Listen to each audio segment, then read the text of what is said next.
എന്തേലുമൊക്കെ പണ്ണ് ഇത്രയും പണിയത് പോരെ. என்ன பண்ணுது தெரியாது.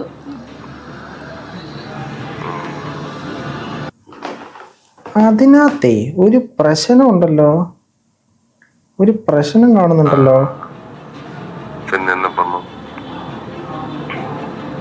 என்ன பண்ணுது தெரியாது.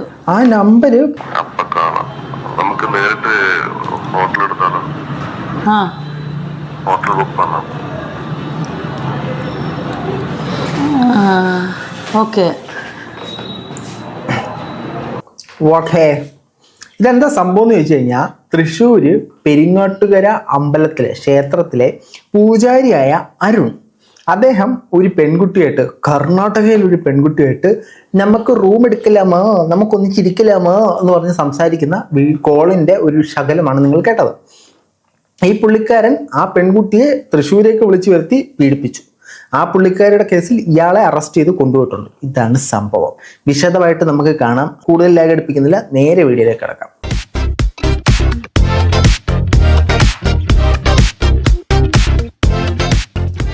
എല്ലാ പ്രിയ സുഹൃത്തുക്കൾക്കും പുതിയൊരു വീഡിയോയിലേക്ക് സ്വാഗതം. നമ്മുടെ സമൂഹത്തിൽ വളരെയധികം റെസ്പെക്റ്റോടെ നമ്മൾ കാണുന്ന ആളുകളാണ് പള്ളിയിലെ അച്ഛന്മാർ, അല്ലെങ്കിൽ ഈ അമ്പലത്തിലെ പൂജാരിമാർ, ഇത്തരത്തിലുള്ള പുരോഹിതന്മാർ. ഇവരിൽ നിന്നും, അതായത് ദൈവം മനുഷ്യനെ നേർവഴിക്ക് നടത്താൻ വേണ്ടിയിട്ടാണല്ലോ ദൈവം നമുക്ക് കാണിച്ചു തരുന്ന മാർഗം. ആ നേർവഴിക്ക് നടത്താൻ നമ്മളെ ഉപദേശിക്കുന്നവൻ തന്നെ ഏറ്റവും നശിച്ച വഴിയിലൂടെ നടക്കുന്ന ഒരു സാഹചര്യത്തിലാണ് ഇപ്പോൾ പോകുന്നത്. നോക്കിക്കഴിഞ്ഞാൽ ഒരുപാട് പൂജാരിമാർ ഇത്തരത്തിലുള്ള കുത്സവത്തിന് പിടിക്കുന്നുണ്ട്, ഒരുപാട് പള്ളിയിലച്ചന്മാർ ഇമാതിരി കുത്സവത്തിന് പിടിക്കുന്നുണ്ട്. അതായത് നേർവഴി കാണിക്കേണ്ടവർ തന്നെ മോശം വഴി, ഇതാണ് മോശമായിട്ടുള്ള വഴി എന്ന് കാണിച്ചു തരുന്ന സാഹചര്യമാണ്. തൃശ്ശൂര് അമ്പലത്തിലെ ഒരു പൂജാരി, ഒരു പെൺകുട്ടി അവരുടെ കുടുംബ പ്രശ്നം തീർക്കാൻ വേണ്ടി ഇവരുടെ അടുത്തേക്ക് വരുന്നു. കുടുംബ പ്രശ്നം നടത്താൻ വേണ്ടി ഹോമം വേണം എന്നും പറഞ്ഞിട്ട് 25,000 രൂപ മേടിക്കുന്നു. 25,000 രൂപ മേടിച്ചിട്ട് ഈ പുള്ളിക്കാരുടെ അശ്ലീല കോളുകളും കാര്യങ്ങളൊക്കെ ചെയ്യുന്നു. അശ്ലീല കോളുകൾ നിന്ന് തന്നില്ലെങ്കിൽ ഹോമം ചെയ്ത് നിങ്ങളുടെ മക്കളെ തീർത്തോളയും ഇത് പറഞ്ഞ് ഭീഷണിപ്പെടുത്തിയിട്ടാണ് ചെയ്തത്. നമുക്ക് ആദ്യം വാർത്ത കിട്ടുടങ്ങാം. പീഡിപ്പിച്ചതിന് തൃശൂർ പെരിങ്ങോട്ടുകര ദേവസ്ഥാനം പൂജാരി അറസ്റ്റിൽ. ടി.എ. അരുണിനെ വെലന്തൂർ പോലീസ് അറസ്റ്റ് ചെയ്തു. മുഖ്യ പൂജാരി ഉണ്ണി ദാമോദരനായി തിരച്ചിൽ തുടങ്ങിയിട്ടുണ്ട്. വിശദാംശങ്ങൾ സമീർ പി മുഹമ്മദ് നൽകും. സമീർ, എങ്ങനെയാണ് അപ്പോൾ ഈ പ്രതി വെലന്തൂരിലെത്തിയത്? ഒപ്പം മറ്റു പ്രതിക്ക് വേണ്ടിയുള്ള അന്വേഷണം എങ്ങനെയാണ്? ഉണ്ണിച്ചേട്ടൻ മുങ്ങി, അരുൺചേട്ടനെ പോക്കി പോലീസ്. 38 വയസ്സുള്ള 2 കുട്ടികളുടെ അമ്മയായ വീട്ടമ്മയാണ് വെലന്തൂർ പോലീസിൽ പരാതി നൽകിയിരിക്കുന്നത്. കുടുംബ പ്രശ്നങ്ങൾ പരിഹരിക്കുന്നതിനായി പെരിങ്ങോട്ടുകര ദേവസ്ഥാനത്തെത്തിയ വീട്ടമ്മയെ സൗഹൃദം കൂടി അവരുടെ മൊബൈൽ നമ്പർ കൈക്കലാക്കിയ ശേഷം നിരന്തരം ഫോണിൽ വിളിച്ച് സൗഹൃദത്തിലാവുകയും പിന്നീട് നെറ്റിന് വീഡിയോ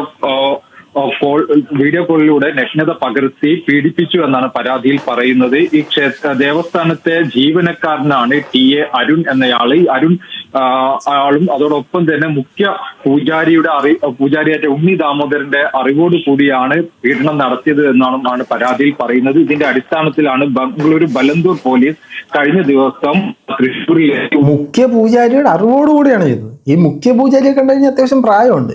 ഈ അരുൺ എന്ന് പറയുന്ന ആള് കല്യാണം കഴിച്ച് ഒരു മോനുണ്ട്. ഈ മോൻ വാദ്യോപകരണങ്ങൾ ഉപയോഗിക്കുന്ന വീഡിയോസും കാര്യങ്ങളൊക്കെ ഇൻസ്റ്റാഗ്രാമിൽ യൂട്യൂബിലൊക്കെ പോസ്റ്റ് ചെയ്യുന്നുണ്ട്. വീട്ടിൽ സ്വർണം വെച്ചിട്ട് എന്തിനാണോ ഇവനൊക്കെ നാട്ടിൽ കേഴി നടപ്പ്, ഒരു പിടുത്തമില്ല. ഇതിനകത്ത് ഈ പെൺകുട്ടിയുടെ 25,000 രൂപ കുടുംബ പ്രശ്നം തീർക്കാൻ ആയിട്ട് ഹോമം വേണമെന്ന് പറഞ്ഞ് മേടിച്ചിട്ട് ഇവൻ പരിപാടി ഒപ്പിച്ചത്. നമുക്ക് 24,000 രൂപ പൈസ മേടിക്കുന്ന ന്യൂസ് കൂടെ കേൾക്കാം. അരുൺ എന്ന പൂജാരിയെ പരിചയപ്പെടുകയും ചെയ്തത്. ഇയാൾ 24,000 രൂപയാണ് ഈ യുവതിയുടെ പ്രശ്നങ്ങൾ പരിഹരിക്കുന്നതിന് വേണ്ടിയിട്ടുള്ള പൂജ നടത്തുന്നതിനായി ആവശ്യപ്പെട്ടത്. 24,000 രൂപ ആ യുവതിയുടെ പ്രശ്നം പരിഹരിക്കുന്നതിന് വേണ്ടി വാങ്ങി. എന്നിട്ട് ചേട്ടന്റെ കുടുംബ പ്രശ്നമായി, ആ പെൺകുട്ടിയുടെ കുടുംബവും പ്രശ്നമായി, ചേട്ടനകത്തുപോയി. ഈ ചേട്ടൻ ജയിലിൽ നിന്ന് പുറത്തിറങ്ങാനായിട്ടും ചേട്ടന്റെ കുടുംബത്തിലെ പ്രശ്നങ്ങൾ പരിഹരിക്കാനും ഇനി എത്ര രൂപയുടെ പൂജ വേണ്ടി വരും? ഒരു ഏകദേശ കണക്കൊന്ന് പറയാൻ പറ്റുമോ? അറിയത്തില്ലല്ലേ.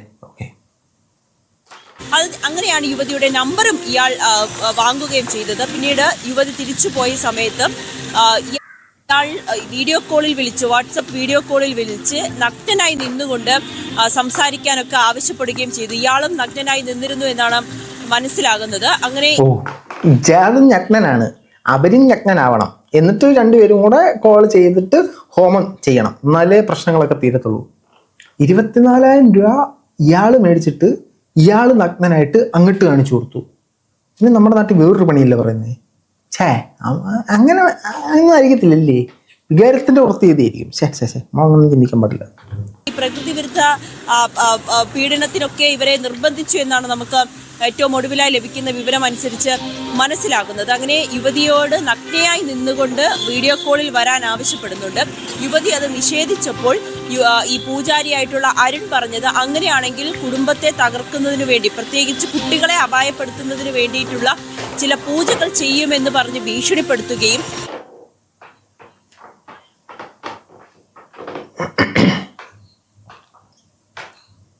അതായത് കുടുംബത്തിലെ പ്രശ്നം തീർക്കാൻ അണ്ണൻ്റെ അടുത്തോട്ട് വന്ന് അണ്ണൻ പൈസ മേടിച്ച്, എന്നിട്ട് നീ നഗ്നയായിട്ട് എൻ്റെ ഉത്സവത്തിന് നിന്ന് വന്നില്ലെങ്കിൽ ഞാൻ നിന്റെ കുടുംബത്തെ തകർക്കാനുള്ള പൂജ അങ്ങോട്ട് തരും. പിന്നെ എന്തു മാങ്ങത്തൊലിക്കാണ് നിങ്ങളുടെ അടുത്ത് കുടുംബത്തെ ഉണ്ടാക്കാനായിട്ട് വരുന്നത്? നല്ല നല്ല നല്ല എത്തിക്സ് ഉള്ള പൂജാരി. ഇങ്ങനെ വേണം പൂജാരിമാരെ, ഇങ്ങനെ വേണം. എനിക്ക് ഇതുപോലൊരു നാറി പൂജാരി അറിയായിരുന്നു. എല്ലാവരും അല്ല കേട്ടോ, ചില ആൾക്കാരെ മാത്രം നമ്മൾ പറയുന്നത്. എനിക്കറിയാവുന്ന ഒരു ഇതുപോലെ തന്നെ. അതായത് നമ്മളോട് എന്തെങ്കിലും പറയും, എടാ ഇങ്ങനെ ചെയ്യണോടാ, അപ്പം നമ്മൾ പറ്റത്തില്ലെന്ന് പറയും. അറിയാലോ, പൂജാരി ഞാൻ കൂടത്രം ചെയ്ത് കളഞ്ഞാൽ, നിന്നെ നശിപ്പിച്ച് കളഞ്ഞാൽ. ഈ ഒരു സെറ്റപ്പിൽ സംസാരിക്കുന്ന പൂജാരിയെ എനിക്ക് പേഴ്സണലി അറിയാം. അപ്പോൾ ഇതേ ചിന്താഗതികളുള്ള കുറേ തെണ്ടുകളുണ്ട്. അറിയാം, നീ കാണുന്നുള്ള നിന്നെ തന്നെ കുറേ തെണ്ടുകളുണ്ട്. നീ എത്താ കൊടുക്കും, എല്ലാം കൊടുക്കും. നിർബന്ധിതയാകുകയും ചെയ്തിരുന്നു. പിന്നീടാണ് കേരളത്തിലേക്ക് വരികയും ഇവിടെ ഒരു ഹോട്ടൽ മുറി ബുക്ക് ചെയ്തിട്ടുണ്ടെന്ന് യുവതിയോട് പറയുകയും ചെയ്തത്. ഈ ഭീഷണിക്ക് വഴങ്ങിയാണ് യുവതി കേരളത്തിലെത്തിയത്. ആ സമയത്താണ് വാഹനത്തിൽ വെച്ച്, കാറിൽ വെച്ച് ഉണ്ണി എന്ന മുഖ്യപ്രതിയായിട്ടുള്ള മറ്റൊരു പൂജാരിയായിട്ടുള്ള ഉണ്ണി ദാമോദരനും ഈ അരുൺ എന്ന 2 പൂജാരിമാരും ചേർന്ന് യുവതിയെ ബലാത്സംഗം ചെയ്തത്.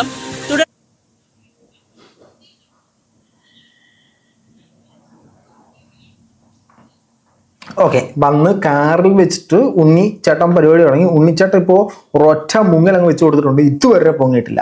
അരുൺ ചേട്ടനെ ഓൾറെഡി പോലീസ് പിടിച്ചോണ്ട് പോയിട്ടുണ്ട്. അതോടൊപ്പം അവർ പറയുന്നത് പുള്ളിക്കാരൻ അറസ്റ്റിലായി സേഫ് ആയിട്ടുണ്ട്. അതായത് ഈ അമ്പലത്തിന്റെ അധികൃതർ പറയുന്നത് അങ്ങനെയൊന്നും സംഭവിച്ചിട്ടേ ഇല്ല, പുള്ളിക്കാരൻ ഇവിടെയൊക്കെ തന്നെ ഉണ്ടെന്നുള്ള രീതിയിലാണ് സംസാരിച്ചുകൊണ്ടിരിക്കുന്നത്. നിലവിൽ ഇതൊരു അലിഗേഷൻ മാത്രമാണ്.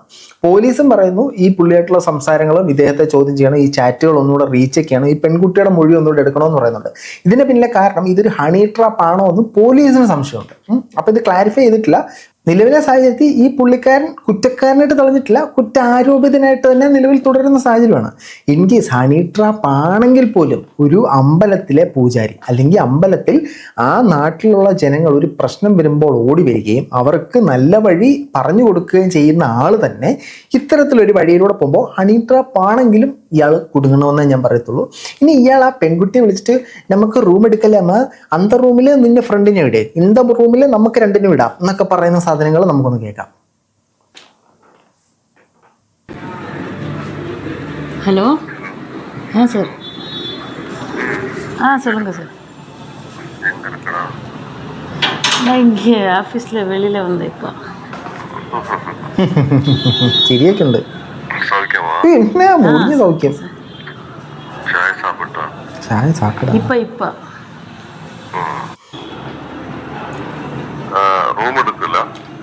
எடுத்தில்ல നേരെ റൂമിലൊക്കെ ചർച്ച.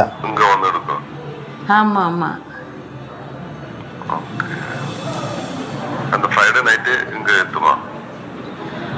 இல்லை ஃப்ரைடே நைட்டும் இங்கே ட்ரெயினும். இல்லை சாட்டர்டே. കട്ട കമ്പനി.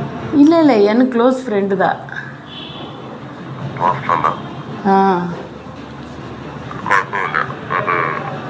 അത് നമുക്കൊരു പ്രശ്നമില്ല. நீங்கள் வரீங்களா? പുള്ളിരെങ്ങനെ? ஆமாம். இல்லை நீங்கள் கோயிலில் இருக்கிறது இல்லையா? പുള്ളിക്കാരി ഊരാൻ ശ്രമിക്കുന്നുണ്ട്. എൻ്റെ പൊന്നളി, നിനക്ക് ആ കോവിലെങ്ങനെ അടങ്ങിയിരുന്നുണ്ട്, നീ എന്തിനാണ് എൻ്റെ നെഞ്ചത്തൊക്കെ വലിഞ്ഞ് കയറാൻ വരുന്നതെന്നുള്ള രീതിയിൽ പുള്ളിക്കാരി സംസാരിക്കുന്നുണ്ട്. ഇത് ഹണി ട്രാപ്പാണോ റിയൽ ആയിട്ടുള്ള സാധനമാണോ എന്താണെന്ന് നമുക്കറിയത്തില്ല കേട്ടോ. എന്ത് ട്രാപ്പാണെങ്കിലും പുള്ളിക്കാരൻ്റെ സൈഡിൽ തെറ്റുണ്ട്.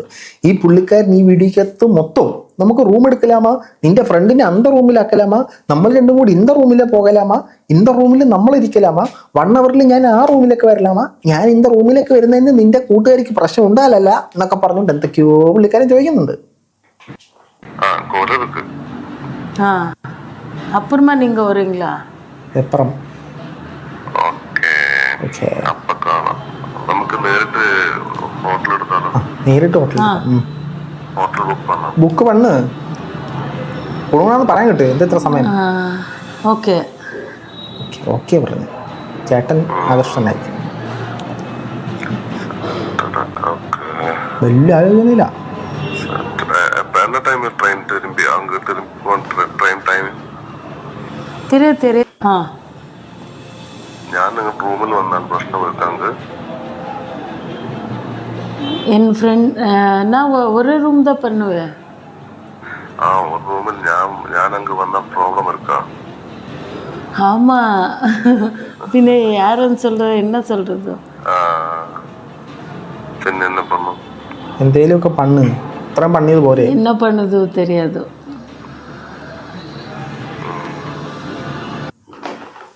അതിനകത്തെ ഒരു പ്രശ്നമുണ്ടല്ലോ, ഒരു പ്രശ്നം കാണുന്നുണ്ടല്ലോ. പിന്നെ என்ன பண்ணும்? என்ன பண்ணுது தெரியாது. ആ നമ്പര് +971 ഇല്ലയോ? ഗൾഫിൽ നിന്നാണ് പുള്ളി സംസാരിച്ചത്. +971. ഇതിനകത്ത് എന്തെങ്കിലും ഉടായ്പ നിങ്ങൾക്ക് ഫീൽ ചെയ്യുന്നുണ്ടോ? ഇതിങ്ങനെ ഈ ഒരു നമ്പർ വരിക +971 എങ്ങനെയാ? +91 അല്ലേ ഇന്ത്യൻ നമ്പർ വരിക? അപ്പൊ ഇതിനകത്ത് എന്തോ ഒരു സ്പെല്ലിംഗ് മിസ്റ്റേക്ക് നമുക്ക് ഓൾറെഡി ഫീൽ ചെയ്യുന്നുണ്ട്. ഇനി പുള്ളി ഗൾഫിൽ പോയി സംസാരിച്ചിട്ട് തൃശ്ശൂരേക്ക് ഫ്ലൈറ്റ് പിടിച്ച് വന്നതാണോ, അത് എന്ത് സെറ്റപ്പ് എന്നൊന്നും നമുക്ക് പിടികിട്ടിയില്ല. ഏതായാലും ചുരുക്കത്തിൽ പറഞ്ഞ ഇതാണ് സംഭവം. പുള്ളിക്കാരിക്ക് ഒരു കുടുംബ പ്രശ്നം ഉണ്ട്, അത് തീർക്കാൻ പുള്ളിയുടെ അടുത്ത് വന്നു. പുള്ളിക്കാരൻ പൈസയും മേടിച്ചിട്ട് നഗ്നത പ്രദർശിപ്പിക്കണമെന്ന് പറഞ്ഞ് ഈ പുള്ളിക്കാരിയെ വിളിച്ചു വരുത്തി ബലാത്സംഗം ചെയ്തു എന്നാണ് ഇവർ അവകാശപ്പെടുന്നത്. അതേസമയം ഇതൊരു ഹണി ട്രാപ്പ് ആകാനുള്ള സാധ്യത ഉണ്ടെന്നും പറയുന്നു. ബേസിക്കലി ഇത് റിയൽ ആണെന്നിരിക്കട്ടെ, വിശ്വാസം വളരെ നല്ലതാണ്. അന്ധവിശ്വാസം അല്ലെ അമിത വിശ്വാസം വളരെ നല്ലതാണ്, യാതൊരു പ്രശ്നമില്ല. അന്ധമായിട്ടോ അമിതമായിട്ടോ വെറും വിശ്വാസമായിട്ടോ നിങ്ങൾ വിശ്വസിക്കുക. വിശ്വസിക്കുന്നതിൻ്റെ കൂടെ തന്നെ ജസ്റ്റ് തലച്ചോറുള്ളവർ ഒന്ന് ഉപയോഗിച്ചേക്കുക. ഈ സാധനം ഇങ്ങനെയാണോ എന്ന് നിങ്ങളുടെ തലച്ചോറ് തന്നിട്ടുണ്ടല്ലോ, അതുള്ളവരൊന്ന് ഉപയോഗിച്ചേക്കുക. അപ്പം നിങ്ങൾക്ക് കാര്യം മനസ്സിലാവും എന്താണ് ഇവൻ്റെയൊക്കെ ഉദ്ദേശം എന്നുള്ളത്. എന്നിട്ട് പ്രശ്നമാണെന്ന് തോന്നിക്കഴിഞ്ഞാൽ അപ്പോഴേ പോലീസ് സ്റ്റേഷനിൽ പോവുക, അല്ലെങ്കിൽ കോടതിയെ സമീപിക്കുക, എന്താണെന്ന് വെച്ചാൽ ചെയ്യുക. അല്ലാതെ ഇമാതിരി ട്രാപ്പിലൊന്നും പോയി വീണ് കൊടുക്കാതിരിക്കുക. അതോടൊപ്പം തന്നെ കുറേ ആളുകൾ സമൂഹത്തിൽ മാന്യതയുടെ മുഖം ചാർത്തി വെച്ചിട്ട് രാത്രി ആകുമ്പോഴത്തേനും നീ കൊള്ളാലോടി കൊച്ചേ ആ ഒരു സെറ്റപ്പിലേക്ക് മാറുന്നുണ്ട്. അവരിന് ശ്രദ്ധിക്കുക, നിങ്ങളും കുടുങ്ങും. ഏതായാലും ഈ അരുൺ സ്വാമിയുടെ കാര്യത്തിൽ നിങ്ങളുടെ അഭിപ്രായം തീർച്ചയായിട്ടും രേഖപ്പെടുത്തുക. മറ്റൊരു വീഡിയോ കാണുന്നത്.